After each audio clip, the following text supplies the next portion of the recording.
Have you ever felt lost while searching for the right spiritual path? Have you spent years trying different practices, following different teachers, and still wondering if you're walking the path meant for you? Have you ever wished someone could just tell you, this is your path, without the confusion, without the second guessing? Welcome back to our channel, where we bring ancient teachings to life in ways that speak directly to your spiritual journey. Today we dive into a revelation from the great Bodhisattva of wisdom, Manjushri, who long ago offered clarity for all seekers struggling to find their way. If you've ever felt unsure about your practice, overwhelmed by choices, or uncertain about what to focus on, this message may offer the peace and direction you've been longing for. Let us begin with a story. In the vast ocean of Buddhist scriptures, there is a dialogue between disciples and Manjushri, who embodies the purest essence of wisdom.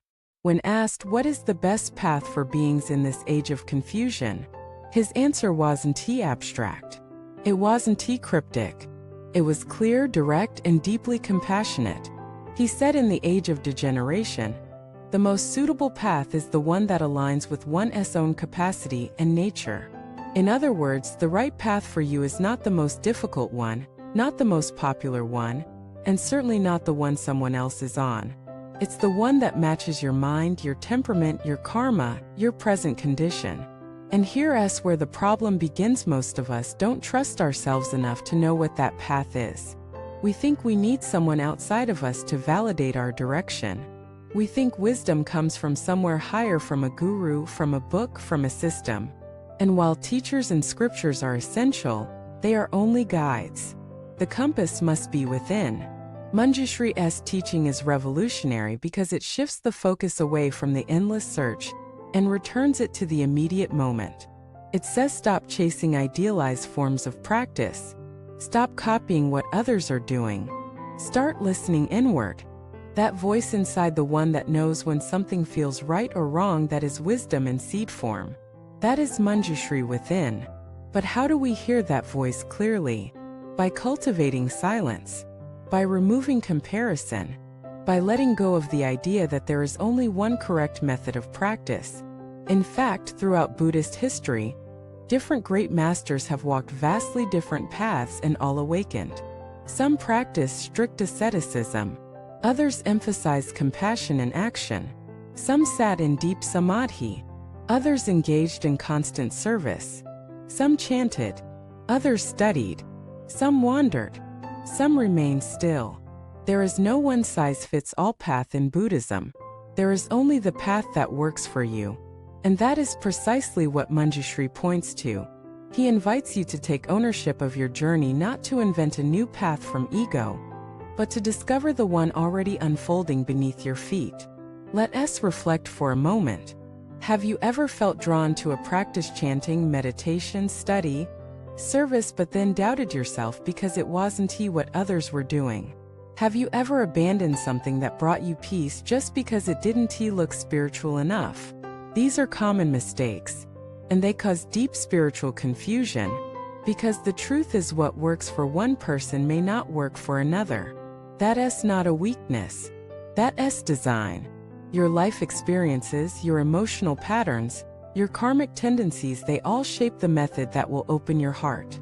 If you are more contemplative, perhaps silent meditation suits you. If you are more devotional, perhaps chanting or ritual ignites your soul. If you are action-oriented, perhaps service and generosity bring you closer to awakening. No path is higher or lower, only more or less effective for your nature. But there is one essential ingredient: every path must include sincerity. No matter the method, if it is done with full sincerity, with the intention to awaken, to heal, to benefit others, it becomes a sacred path.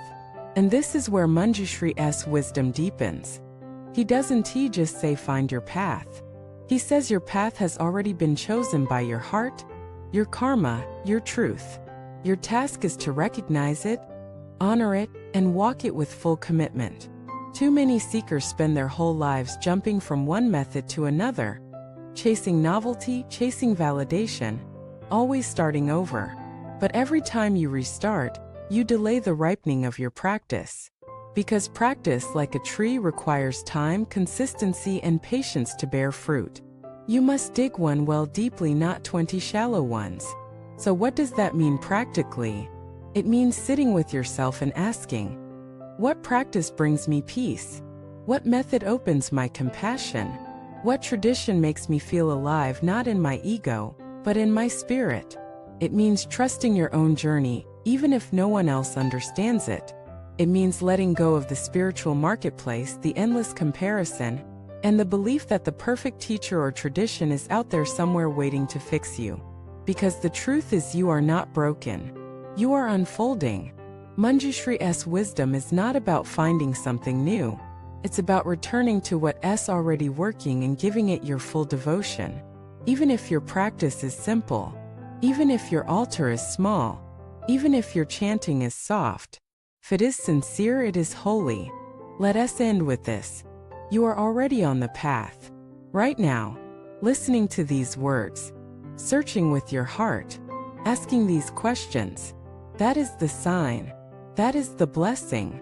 That is the path. Manjushri has not abandoned you. He has not kept secrets from you. He has already pointed the way. Now it's your turn to walk it with courage, with commitment, and with trust. Thank you for watching this video. If this message gave you clarity, share your path in the comments. What practice resonates with you? Where have you found peace?